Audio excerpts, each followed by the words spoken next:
I will build a better wall, and I'll build it for cheaper, and Mexico will pay, if that's your next question. Yeah, how do you get Mexico to pay? Because they are ripping us left and right. But Mexico. how do you make By the them way, pay? I love the Mexican people. Many Mexican people work for me. Many Mexico people I do business with. They purchase things for me, like apartments, et cetera, et cetera. I have great relationships with Mexico and with the Mexican people. I love the Mexican people. I love their spirit. I was chairman, but I didn't run the company. I had nothing to do with running the company. Management ran the company. You were paid $2 million a year. Excuse me. I didn't run the company. I'm just telling you. So what were you paid $2 million a year for? Excuse me.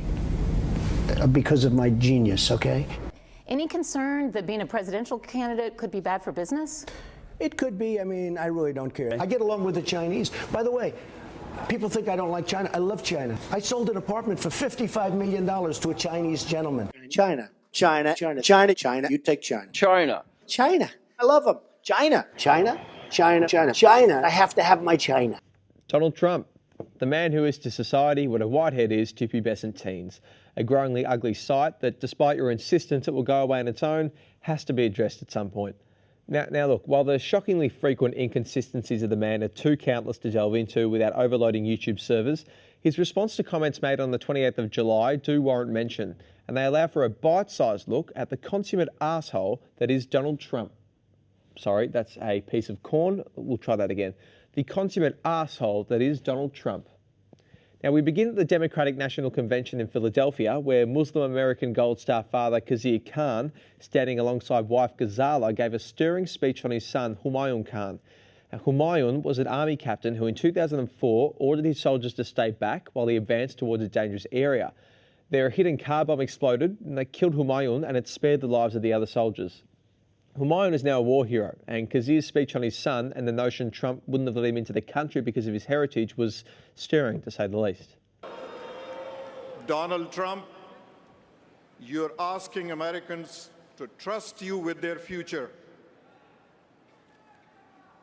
Let me ask you, have you even read the United States Constitution?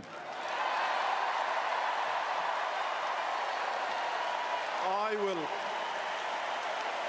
will gladly lend you my copy.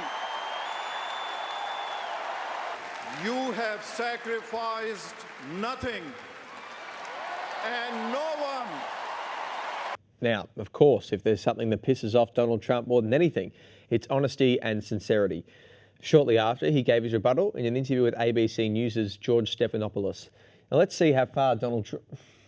Sorry, that's a picture of a troll doll. Let's see how far Donald Trump can dig himself underground. He said you wouldn't have even let his son in America. He doesn't know. He doesn't know that. All right, so far so good. And you know what? I'm even on Trump's side right now. I mean, when has he ever hinted that he has an unfavourable view of Muslims?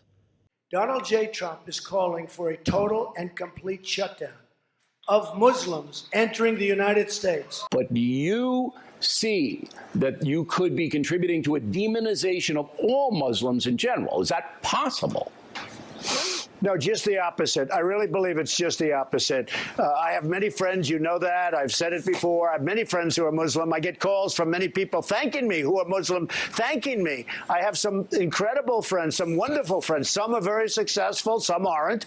But I have many Muslim friends, and they're thanking me, many of them, not all of them, because the Muslims are the ones that see what's going on. The Muslims are the ones that have to report them. And if they don't report them, then there have to be consequences to them. Okay, look, that was maybe just a rough start to an otherwise smooth-sailing ride on the SS Trump. Was there anything else he had to say that was of note? His wife, if you look at his wife, she was standing there. She had nothing to say. She probably, maybe she wasn't allowed to have anything to say. You tell me, but plenty of people have written that. She was extremely quiet, and it looked like she had nothing to say. A lot of people have said that. Our sincere thanks to Mr. Trump for repeating the same answer 3 times in the space of 15 seconds, but we get it. He thought Ghazala was there for show, or was actually banned from talking potentially, something that would be far better if imposed on Donald himself than Ghazala. But beside the point, it was actually revealed to MSNBC that Ghazala edited Khizr's speech and made it less antagonistic towards Trump. And there was also this piece of information she revealed. It was very nervous because I cannot see my son's picture when I cannot even come in the room where his pictures are. And That's why when I saw the picture on my bag, I couldn't take it, and I controlled myself at that time. So it is very hard. So maybe now, Mr. Trump, you can understand why Ghazala was so reluctant to talk. You f***ing arsehole. Now, finally, let's see what Donald Trump had to say on the notion of sacrifices. How would you answer that, Father? What sacrifice have you made for your country? I think I've made a lot of sacrifices. I work very, very hard. I've created thousands and thousands of jobs, tens of thousands of jobs, built great structures. I've had tremendous success. I think Those I've are done a lot. sacrifices? Oh, sure, I think they're sacrifices. But that's not all Donald has to sacrifice. You know, we've put together a comprehensive graphic just to show you, and here it is. There's something wrong with the graphic? No?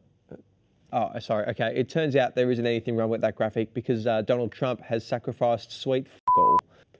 So, wrapping things up, it would appear that Donald Trump has outdone himself yet again.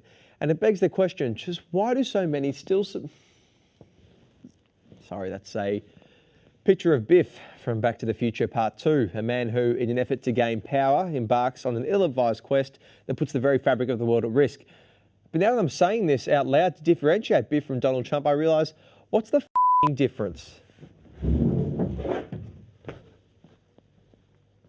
People love me.